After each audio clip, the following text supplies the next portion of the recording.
Sup everyone, I'm Female Otaku and I'm here to review episode 8 of Gangsta. And I was watching this episode with my sister and she happened to point out something that I totally wouldn't have thought of on my own, okay? The guy in the hood, alright? There was this guy in the hood. He was tan and stuff. He was walking around the city, wasn't beating other people up and stuff, and he tried to get over into that club, right? And then the bouncers like pushing him away. My sister said, that guy is probably Alex's brother. And I was like, yo, that's good, all right? It kind of makes little sense since with this episode, we got to where Alex, she's having memories of like her family, more specifically really her younger brother, and she doesn't really remember anything about him ever since she went over with Barry and stuff like that and got his drugs. And Warwick says that she'll start to get memories coming back to her after the effects of the drugs and stuff. And so when Alex was singing the song, which by the way, oh, so beautiful.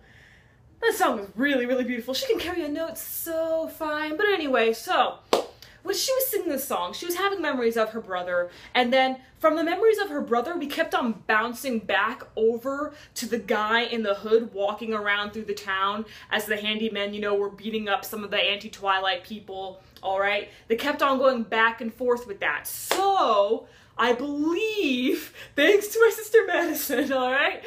I believe that that guy in the hood is Alex's brother. Awesome.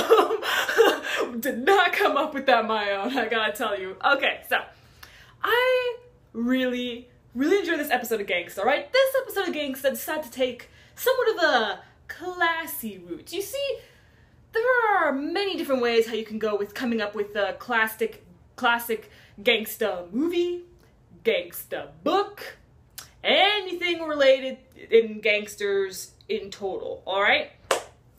And normally when it comes to things dealing with gangsters and stuff in various other different media, you have some sort of classy part within the violence.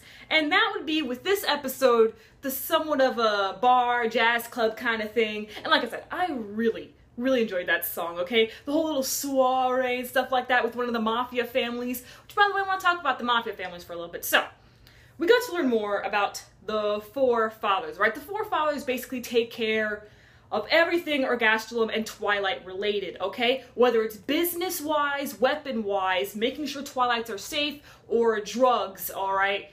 The four fathers got it covered, all right? We got the Corsica family, Monroe, we have Gina, all right, aka Balalaika, and we have the Cristiano family, which by the way, the Cristiano family, the head of that happens to be a young girl. I think her name is Loretta, and she happens to is now the boss, okay? And she's like a teenager or something like that, okay? But she has a bunch of Twilights backing her up, okay?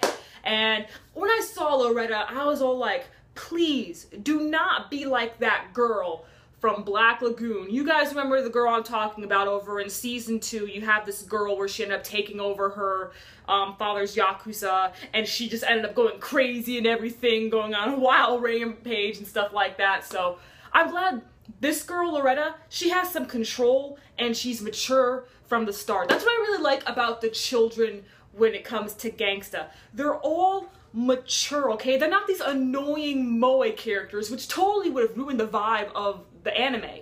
These children, alright, they understand Ergastulum, okay? They understand the world that they live in and understand the role that they have to play, alright? And that's what I really love, because I hate it when you get like a serious show and then all of a sudden you have like this moe little kid coming in and stuff, being all naive and everything. But no, these guys know their stuff, alright? We have Loretta, we have Nina. Nina's great, alright? I'm so glad for her, because she could have easily been an annoying moe character.